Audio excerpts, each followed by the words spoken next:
আসসালামু আলাইকুম। রাতের শীর্ষ সংবাদে স্বাগত জানাচ্ছি আমি সুমনা সুমা। বাস থামিয়ে শিক্ষার্থীদের সঙ্গে সেলফি তুললেন প্রধানমন্ত্রী। মডেল মসজিদ প্রকল্পে দুর্নীতি অত্যন্ত গর্হিত ও ন্যাক্কারজনক কাজ, স্বরাষ্ট্রমন্ত্রী। সরকারি কর্মকর্তাদের গাড়ি রক্ষণাবেক্ষণের ব্যয় কমিয়ে অর্ধেক করল সরকার। দেনমোহর আদায় নীতিমালা তৈরি করতে হাইকোর্টের রুল। জনগণের কল্যাণে পুলিশকে নিরপেক্ষভাবে কাজ করতে হবে, ডিএমপি কমিশনার। চট্টগ্রাম বিমানবন্দরে 3.5 কোটি টাকার স্বর্ণসহ যাত্রী আটক। বন্যা পরিস্থিতিতে এইচএসসি ও অন্যান্য পরীক্ষা স্থগিতের দাবি ছাত্রদলের। পোস্টমর্টেমে নারী ডোম নিয়োগ চেয়ে হাইকোর্টে রিট। রাজধানীতে মাদ্রাসায় বিস্ফোরণ, 5 শিক্ষার্থী আহত। হু হু করে বাড়ছে ফেনী মুহুরী নদীর পানি, আতঙ্কে নদী তীরের মানুষ। হরমুজ প্রণালীতে মুক্ত ও নিরাপদ জাহাজ চলাচলের আহ্বান চীনের। নেপালে প্রধানমন্ত্রীর পদত্যাগের দাবিতে আন্দোলন, 2 জনের মৃত্যু। শুনছিলেন শিরোনাম, এবার বিস্তারিত। গৌরনদীতে ফ্যামিলি কার্ড উপকারভোগীদের সঙ্গে মতবিনিময় শেষে বরিশাল নগরীতে ফিরছিলেন প্রধানমন্ত্রী তারেক রহমান। এ সময় সড়কের পাশে দাঁড়িয়ে থাকা স্কুল শিক্ষার্থীদের দেখে বাস থামান তিনি। সোমবার দুপুরে বাবুগঞ্জের শিশু নিকেতন প্রাথমিক ও মাধ্যমিক বিদ্যালয়ের সামনে নেমে শিক্ষার্থীদের সঙ্গে কথা বলেন ও সেলফি তোলেন তারেক রহমান। তাদের খেলাধুলার সামগ্রীও উপহার দেন তিনি। শিশু শিক্ষার্থীরা ছবি তোলার আবদার করলে প্রধানমন্ত্রী নিজেই তাদের মোবাইল ফোন দিয়ে সেলফি তুলে দেন। পরে বিদ্যালয়ে স্পোর্টস শিক্ষককে ডেকে শিক্ষার্থীদের খেলাধুলার বিষয়ে খোঁজখবর নেন।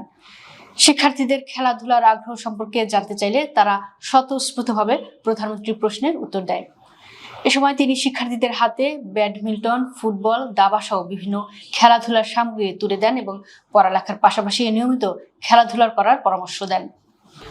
বিগত আওয়ামী লীগ সরকারের আমলে মডেল মসজিদ নির্মাণের নামে প্রকল্প ব্যয় 13 কোটি টাকা থেকে বাড়িয়ে 21 কোটি টাকার উন্নীত করার বিষয়টি অত্যন্ত গর্হিত ও ন্যাক্কারজনক বলে মন্তব্য করেছেন স্বরাষ্ট্রমন্ত্রী সালাউদ্দিন আহমেদ।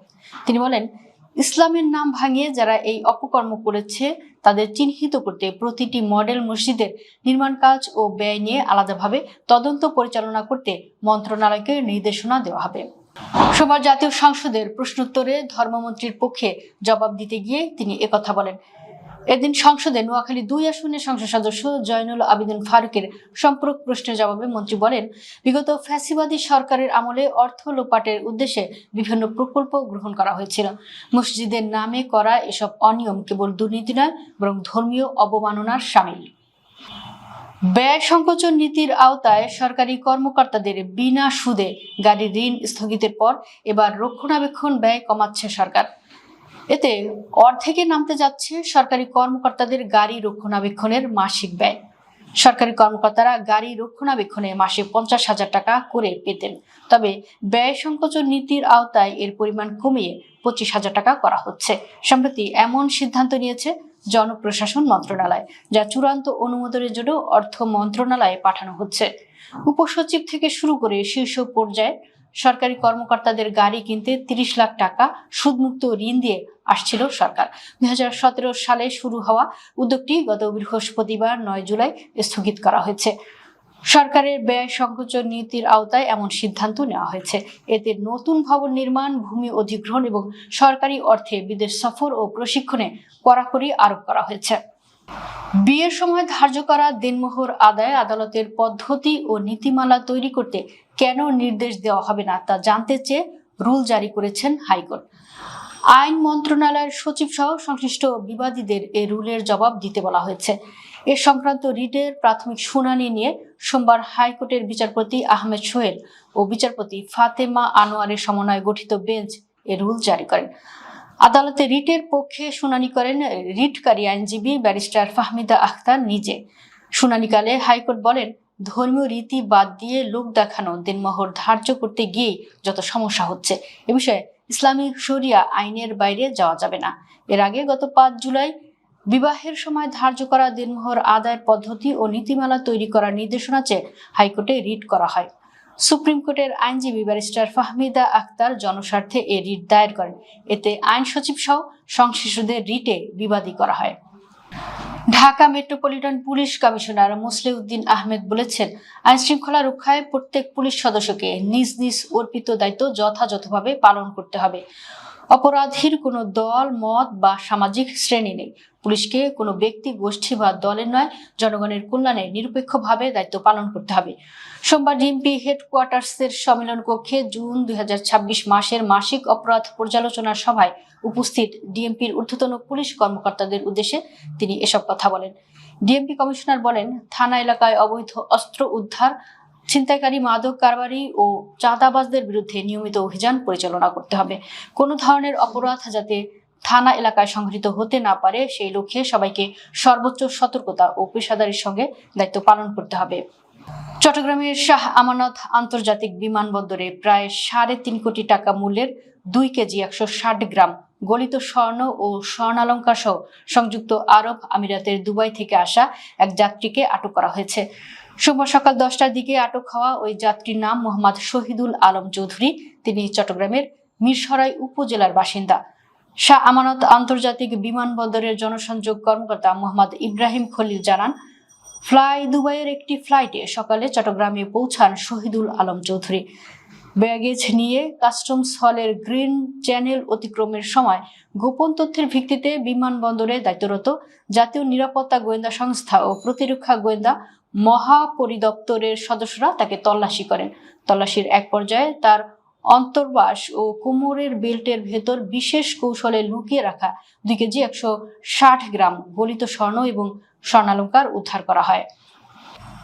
দেশজুড়ে আকস্মিক বন্যা, অতিবর্ষণ ও দুর্যোগপূর্ণ আবহাওয়া পরিস্থিতির কারণে চলমান এইচএসসি ও সমমানের পরীক্ষা সহ অন্যান্য বোর্ড ও বিশ্ববিদ্যালয়ের পরীক্ষা সাময়িকভাবে স্থগিতের দাবি জানিয়েছে বাংলাদেশ জাতীয়তাবাদী ছাত্রদল। সোমবার এক যৌথ বিবৃতিতে সংগঠনটির কেন্দ্রীয় সংসদের সভাপতি রাকিবুল ইসলাম রাকিব ও সাধারণ সম্পাদক নাসির উদ্দিন নাসির শিক্ষা মন্ত্রণালয়ের প্রতি মানবিক বিবেচনায় এ বিষয়ে জরুরি পদক্ষেপ নেওয়ার আহ্বান জানান। বিবৃতিতে ছাত্রদলের নেতারা বলেন, দেশের বিভিন্ন এলাকায় চলমান অতিবর্ষণ, 7 জেলায় পাহাড়ি ঢল ও আকস্মিক বন্যার কারণে লাখ লাখ পরীক্ষার্থী প্রস্তুতিতে পিছিয়ে পড়েছে। পাশাপাশি সার্বিক নিরাপত্তা ঝুঁকি, মানসিক বিপর্যয় এবং চরম যাতায়াত সংকটের মুখে পড়েছেন শিক্ষার্থী ও অভিভাবকরা। এই পরিস্থিতিতে চলমান এইচএসসি ও সমমানের পরীক্ষার পাশাপাশি অন্যান্য বোর্ড ও বিশ্ববিদ্যালয়ের পরীক্ষাও সাময়িকভাবে স্থগিত করা প্রয়োজন। নারীর লাশের পোস্টমর্টেম করতে বাংলাদেশের পোস্টমর্টেম করা যায় এমন হাসপাতালগুলোতে নারী ডোম নিয়োগের নির্দেশনা চেয়ে হাইকোর্টে রিট দায়ের করা হয়েছে। সোমবার সুপ্রিম কোর্টের আইনজীবী মোহাম্মদ মনির উদ্দিন জনস্বার্থে এই রিট দায়ের করেন। স্বাস্থ্য সচিব, স্বাস্থ্য অধিদপ্তরের মহাপরিচালক সংশ্লিষ্টদের রিটে বিবাদী করা হয়েছে। এর আগে বাংলাদেশের পোস্টমর্টেম করা হাসপাতালগুলোতে একজন করে নারী ডোম নিয়োগে স্বাস্থ্য অধিদপ্তরে আবেদন করা হয়। আইনজীবী মনির উদ্দিন এ আবেদন করেন।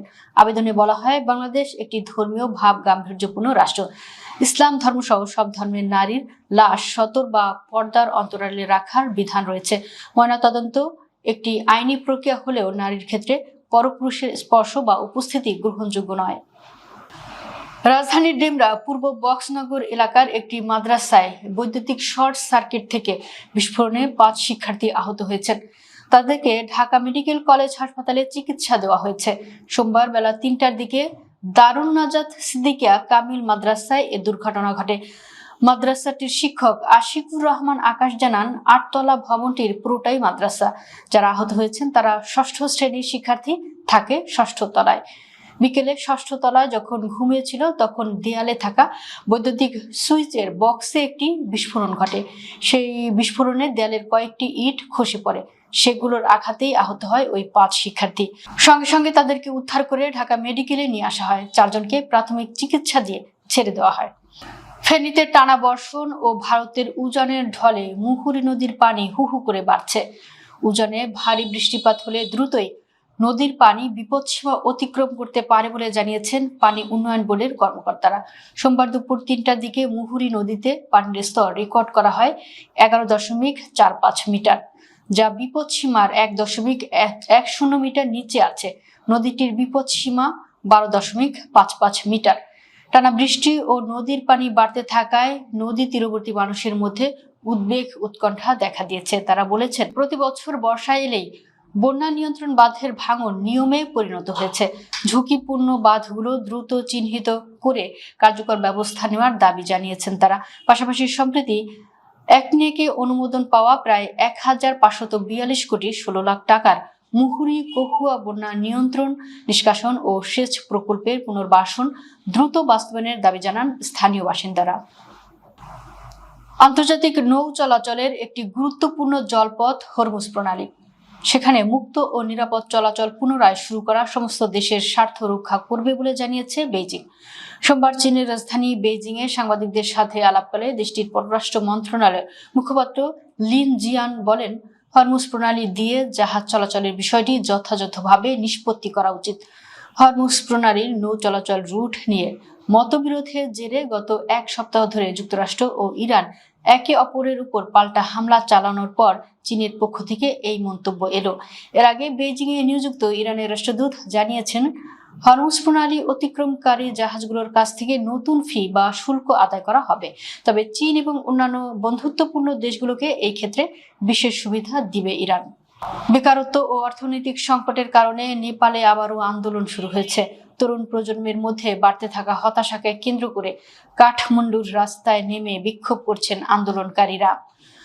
আন্দোলনে প্রধানমন্ত্রী বালেন্দ্র শাহর পদত্যাগের দাবি তোলা হয়েছে। আন্দোলন ঘিরে গত ৩ দিনে 2 জনের মৃত্যু হয়েছে। গুরুতর আহত অবস্থায় চিকিৎসাধীন আরও একজন। সোমবার 13 জুলাই আন্তর্জাতিক সংবাদ মাধ্যম এনডিটিভির প্রতিবেদনে তথ্যটি প্রকাশ করা হয়। জেএনজি নেপাল সংগঠনের দাবি, বানেন্দ্র শাহ সরকার জনবিরোধী ও স্বৈরাচারী শাসন চালাচ্ছে। সংগঠনের দাবি, সাম্প্রতিক বাজেট ও সরকারি নীতিতে যুবকদের কর্মসংস্থান বা আর্থিক নিরাপত্তা নিশ্চিতের মতো কোনো বাস্তব পদক্ষেপ দেখা যায়নি। দেশের যুব সমাজের কর্মসংস্থান, আয় বৃদ্ধি ও ভবিষ্যৎ নিয়ে সরকারের কোনো কার্যকর পরিকল্পনা নেই। কাঠমান্ডুতে গত সপ্তাহে পুলিশের চাকা লক করার ঘটনায় নিজের শরীরে আগুন দেন 25 বছর বয়সী এক রাইড শেয়ারিং চালক। এতে তার মৃত্যু হয়। তার মৃত্যুকে কেন্দ্র করেই নেপালে নতুন করে জনরোষ ছড়িয়ে পড়ে। দর্শক, ভিডিওটি শেষ পর্যন্ত দেখার জন্য আপনাকে অসংখ্য ধন্যবাদ। নিত্য নতুন ভিডিও পেতে আমাদের ইউটিউব চ্যানেলটি সাবস্ক্রাইব করুন এবং নিয়মিত নোটিফিকেশন পেতে বেল বাটনটি ক্লিক করুন। আমাদের ফেসবুক পেজটি ফলো করুন। এছাড়াও আমাদের ভিডিও লাইক, কমেন্ট ও শেয়ার করুন। আল্লাহ হাফেজ।